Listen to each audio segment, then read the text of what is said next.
Hello friends, ഞാൻ കുറച്ച് ornaments lily origin എന്ന് പറഞ്ഞ ഒരു പേജിൽ നിന്ന് മേടിച്ചിട്ടുണ്ട്. ഭയങ്കര വിലക്കുറവിലുള്ള സ്റ്റേറ്റ്മെൻറ്റ് പീസസ് ആണിത്. ആദ്യത്തേത് ഈ ഒരു സ്റ്റേറ്റ്മെൻറ്റ് പീസ് ഇയറിംഗ് ആണ്, ഗോൾഡ് ഫിനിഷിലാണ് വന്നിട്ടുള്ളത്. പിന്നെ സെക്കൻഡ് വൺ ഇങ്ങനത്തെ ഒരു ഹൂപ്സ് പോലത്തെ ഒരു ഇയറിംഗ് ആണ്. പിന്നെ ഒരു സാധാരണ ഹൂപ്പും ഞാൻ മേടിച്ചിട്ടുണ്ട്. ഇതിൻ്റെയൊക്കെ പ്രൈസ് ഞാൻ കൊടുത്തിട്ടുണ്ട്, കാരണം ഭയങ്കര അഫോർഡബിൾ രീതിയിലുള്ള സ്റ്റേറ്റ്മെൻറ്റ് പീസസ് ആണ്. എനിക്കിതിൽ ഏറ്റവും ഇഷ്ടപ്പെട്ടത് ഈ ഒരു ഓക്സിഡൈസ്ഡ് ടൈപ്പ് ജ്വല്ലറിയാണ്.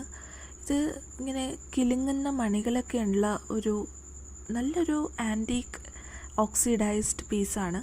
ട്രഡീഷണൽ ആയിട്ടുള്ള ഡ്രസ്സിൻ്റെ കൂടെയും സൽവാർസിൻ്റെ കൂടെയൊക്കെ അടിപൊളിയായിട്ട് പെയർ ചെയ്യാൻ പറ്റുന്ന ഒരു ജ്വല്ലറി പീസാണ്. ഇനിയും ഇതേപോലത്തെ ജ്വല്ലറി ഹോളിന് വേണ്ടിയിട്ട്